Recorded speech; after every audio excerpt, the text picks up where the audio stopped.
우선 그 독자 여러분들에게 자신이 누구인지에 대해서 좀 소개를 한번 해주시기 바랍니다. 네, 안녕하십니까. 안녕하십니까. 저는 이번에 하남시 제2선거구 경기도 의원 예비 후보인 김민규라고 합니다. 네, 이렇게 그 영상으로 뵙게 돼서 반갑습니다. 감사합니다. 일단 제일 그 독자들이 궁금해하는 거는 이제 왜 출마를 했는지 아니겠습니까? 이제 어쨌든 본인은 이제 글로벌 AT 전문가로서 생활을 해왔는데 어쨌든 그걸 이제 정리를 하고 네. 하남시 경기도 의원에 출마를 결심하게 된 결정적인 계기가 무엇인지. 일단 제 동기는 좀 간단합니다. 제가 이제 좀 어렸을 때부터 저보다는 좀 다른 친구들, 다른 사람들을 좀 위하는 좀 공적 마인드가 좀 제 성격의 일부였고요. 그거는 이제 저희 어머니께서 두루두루 주변을 이렇게 살피고 그런 좀 긍정적이고 배려를 중심으로 하는 그런 삶을 통해서 저도 어렸을 때부터 그런 공적 마인드 내지는 다른 사람들을 배려하는 그런 성품을 갖게 되었고요. 그렇게 쭉 살아오다가 대학교 때도 정말 그런 공무원이 돼서 이 나라의 어떤 정책을 만들어 보겠다고 해서 이제 행정고시도 준비했었고, 뭐 그 전에는 이제 성당 활동이나 봉사 활동 그렇게 어떻게 보면 저보다는 다른 사람들의 삶을 더 생각하고 그랬던 그런 제 성격도 있었습니다. 하지만 이제 현실의 벽에 부딪히다 보니까 또 가정도 꾸리고 아이들도 키우다 보니까는 그냥 직장 생활을 했었고, 특히나 이제 최근에는 AI 기업과 IT, GIS 회사에 다니게 되었습니다. 하지만 2024년이죠. 정말 총선 때부터 제가 이제 더불어민주당 하남을 지역에서 이제 뭐 이렇게 하남 시민연대와 당 활동을 하면서 하남 시민들의 어떻게 보면 좀 삶에 좀 더 가깝게 가게 되었고, 그렇게 가깝게 가게 된 계기로 아예 그런 주변에서도 좀 저와 같은 성품이나 성격이면 오히려 그 하남 시민의 손가발이 돼서 뛰어주면 어떻겠느냐라는 권유도 받고, 저도 제 성격이나 사람들을 챙기는 여러 가지 그걸로 봤을 때는 좀 더 적극적으로 하남 시민의 삶 속으로 들어가야 되겠다라고 해서 정치 이제 경기도 의원 예비 후보로 등록하게 되었습니다. 그 하남 시민들의 참석에 들어가겠다. 예, 이거는 이제 하남 시민과 함께하겠다라는 그런 의미겠죠? 네, 맞습니다. 저는 이제 시작을 하남시민연대부터 시작을 했기 때문에 어떻게 보면 저의 독단적이거나 제가 뭔가를 주도적으로 하는 것도 물론 있겠지만은 그 의견은 하남시민과 함께 더불어 만들어가는, 하남시민의 소리를 듣고 하남시민이 정말 저는 이제 IT 영업 쪽이었다 보니까 페인 포인트란 말을 쓰거든요. 그러니까 정말 하남 시민이 어떤 고충이 있는지, 뭐가 정말 지역에서 뭐가 필요한지 그런 분들 듣고 그거를 해결해주는, 어떻게 보면 해결사 내지는 뭐 집강소라고도 하는데, 그런 측면에서 하남 시민과 함께 만들어가는, 미래를 열어가는 그런 정치인이 되고 싶습니다. 일단 그 하남시 의원으로서 할 수 있는 일은 이제 두 가지로 사실 분리가 되는데요. 네네. 도의원으로서 해야 할 일과 네네. 하남시에서 출발한 의원이라는 네. 두 역할이 있는 거죠. 그렇죠. 일단 이걸 나눠서 이야기를 하겠습니다. 네네네. 일단 가장 중요한 거는 이제 하남시의 어떤 것을 시민들한테 보여주고자 하는지, 우리는 그걸 공약이라고 하죠. 네네. 이 공약의 핵심적인 공약을 몇 가지를 좀 이야기를 해주십시오. 물론 이제 하남시는 이제 예전부터 천혜의 자연 조건을 갖고 있는 청정 하남의 이미지가 되게 강합니다. 예전에는 이제 옛날에 광주시의 일부 그 면이었지만은 읍면이었지만은 지금 이제 점점 발달돼서 예전에 10만이던 도시가 이제 미사 신도시, 뭐 가면 신도시, 뭐 일부 위례 신도시까지 포함해서 지금 33만에 점점 성장하고 있는 도시이고, 좀 있으면 이제 50만 교사 신도시까지 완성이 되면 50만에 좀 면적은 그리 크진 않지만 되게 집적되어 있고 되게 원도심과 신도시가 이제 어우러지는 그런 청정 도시긴 합니다. 근데 제일 현재 하남에서 부족한 부분은 인구의 많은 부분이 서울로 출퇴근하는, 우리가 예전에 이제 배웠듯이 베드타운, 그 자족 기능이 좀 부족한 제일 큽니다. 지금 시대는 계속 바뀌고 하는데 하남은 지금 재정 자립도 자체도 경기도 평균보다 한 3~4%가 떨어지고 지금 하남시의 자족 기능이 많이 위축되어 있습니다. 그리고 그래서 저는 이제 지금 여러 가지 하남시의 자족 기능이 제일 우선이 돼야 된다. 그래서 제가 공약으로 내세운 게 AI 하남, 교육 하남, 일자리 하남이라고 해서 좀 자족 도시로 탈바꿈 해야 되는, 배드타운에서 자족 도시로 탈바꿈 해야 되는 게 현재 하남시가 가장 당면한 과제가 아닌가 그런 생각이 듭니다. 그 아마도 그 수도권의 주요 도시들은 다 그 이야기를 할 거예요. 그렇죠. 왜냐하면 아무래도 다 자족 도시가 되느냐 안 되느냐 굉장히 중요한 문제고. 네. 그러면 이제 자족 도시가 되기 위해서 가장 우선적으로 해야 할 일은 뭐라고 생각하십니까? 일단은 자족 도시가 되기 위해서는 기업이 많이 들어와야 되는 부분이 있고요. 기업이 들어오기 이전에 솔직히 이제 하남시 안에서 소비를 해도 되는데 밖에 잘 몰라서 밖에 나가서 소비를 하거나 밖에 나가서 일을 하는 부분이 있거든요. 그래서 그게 어떻게 보면은 정보가 비대칭적으로 서로 교류가 안 되어 있는 측면도 있습니다. 그래서 일단은 하남시 내에 그런 일자리라든가 이런 부분들이 좀 서로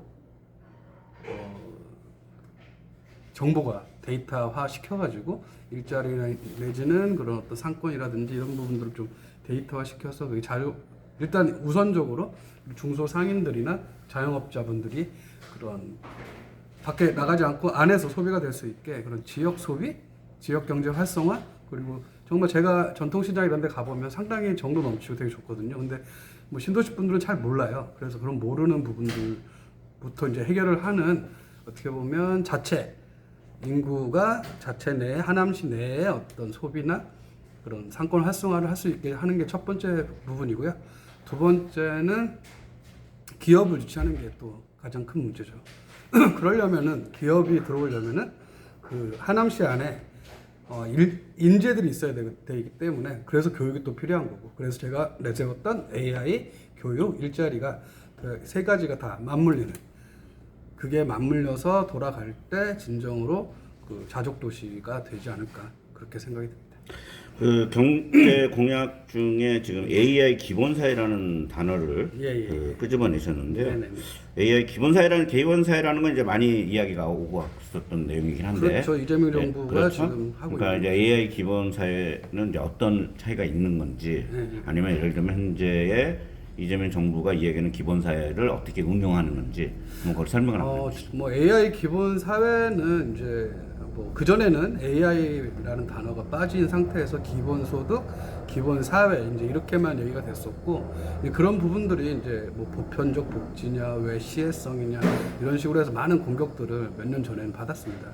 하지만 이제 AI가 점점 발달이 되고, 특히 요새는 이제 피지컬 AI까지 들어오면서 실제로 일자리가 없어지고 일자리가 대체되고 뭐 이런 상황이 벌어지다 보니까 지금은 뭐 선진국도 그렇고 많은 나라들에서 AI로 인해서 소외된 계층들은 어떻게 해야 될 거냐라는 그런 많은 질문들이 있었고, 거기에 대한 대체 방안 내지는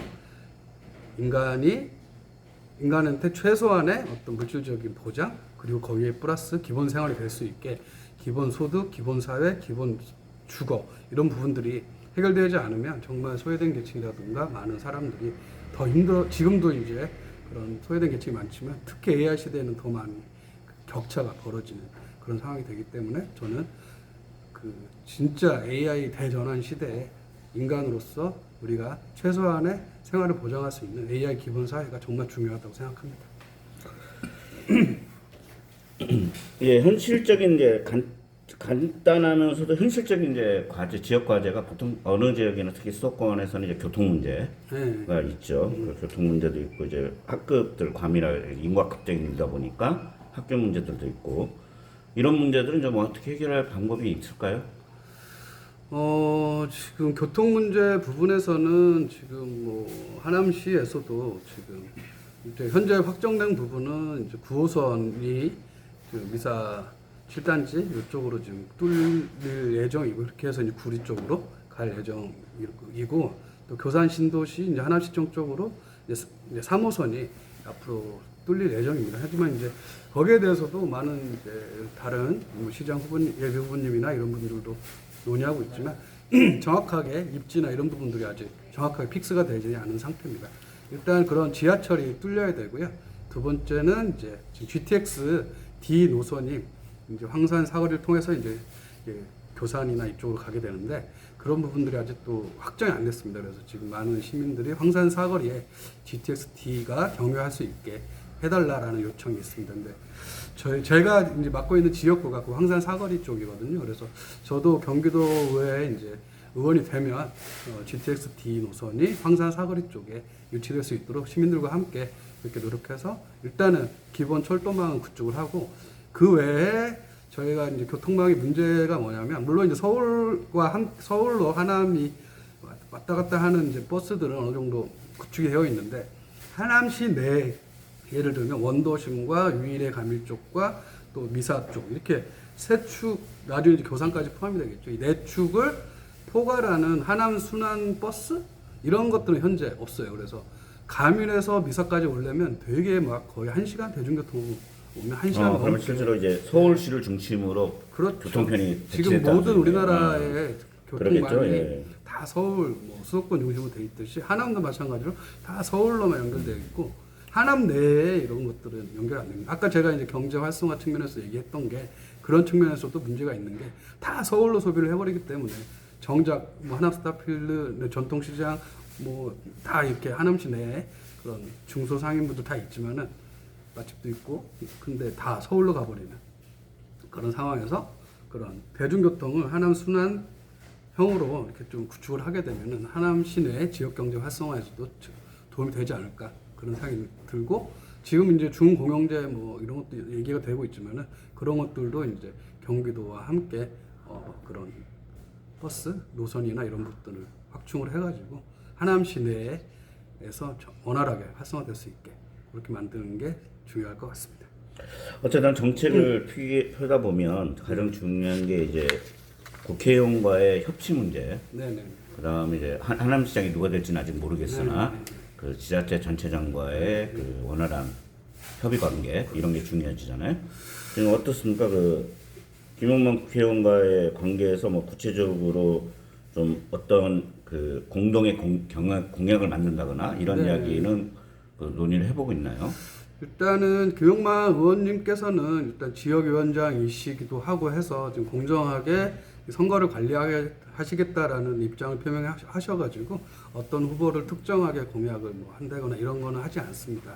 물론 이제 저도 이제 민주당 그 하남을 노동위원장으로서 뭐 원래 회의라든가 이런 부분을 참가를 하지만 특별하게 뭐 김민규 도의원 예비 후보를 지지한다. 뭐 이런 거는 당연히 할 수 없는 상황이고요.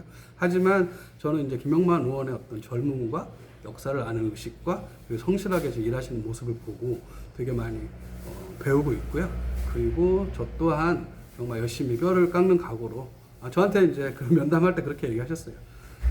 정말 뼈를 깎는 각오로 일을 하셔야 됩니다. 이렇게 말씀하셨을 때 제가 뼈다귀 해장국도 좋아하고 군대에서 뼈도 다쳐봐서 정말 뼈를 깎는 고통이 뭔지 안다. 열심히 하겠다. 그렇게 말씀드린 적이 있듯이 정말 김용만 의원과 함께 정말 이렇게 뼈를 깎는 각오로 하남 시민들을 위해서 이렇게 노력할 각오로 지금 열심히 뛰고 있습니다. 그 도의원이 된다면 네.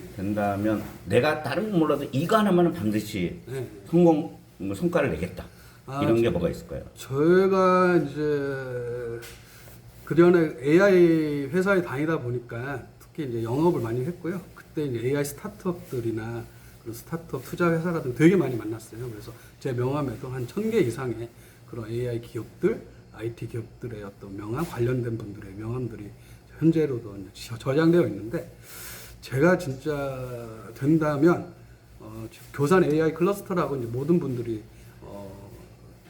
공약으로 내세우고 있지만 저는 실질적으로 거기에 기업들을 유치하는 것들을 도와 함께 그렇게 하려고 하고 있습니다. 그 교산 AI 클러스터가 어쨌든 그 만들어진다고 하면 네네. 거기에 필요한 인프라 문제는 검토가 되고 있는 건가요? 아니면 또 그냥 정치인들끼리 현재는 만들어보자 이 정도인가요? 교산 신도시가 설계 자체가 지금 이제 AI 시대고 저게 미래 시대인데 신도시 자체는 옛날 방식으로 좀 또 설계되어 있어요. 그렇죠. 왜냐면 그럴 것 같아요. 그냥 상 가지고 나누고 뭐 공용 부지 나누고 아파트 짓고 이게 약간 구시대적으로 설계를 하고 있어서 사실 이 부분은 이제 새로 시장 되시는 분과 죄송합니다. 새로 시장 되시는 분과 그리고 이제 저희 국회의원님들과 함께 좀 고쳐나가야 됩니다. 이제 물론 LH가 주도하고 경기도시공사가 함께 하고 있고 이제 하남도시공사도 일부 지분을 참여해서 설계를 하고 있는데 저는 이제 하드웨어 중심보다는 시스템 OS를 바꿔야 된다고 봅니다. 거기에 실제로 들어갈 기업들 거기에 어떤 컨텐츠 지금 이제 뭐 거기 카네기 멜론 대학이랑 포스텍이랑 뭐 들어가서 한다는 그 부분은 좋아요.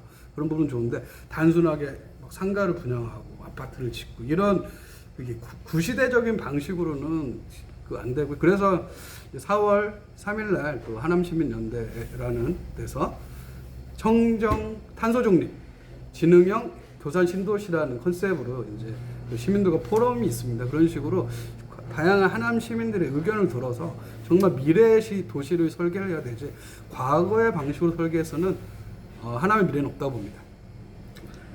예, 감사하고요. 추가적인 질문은 다음 방식으로 하도록 하겠습니다.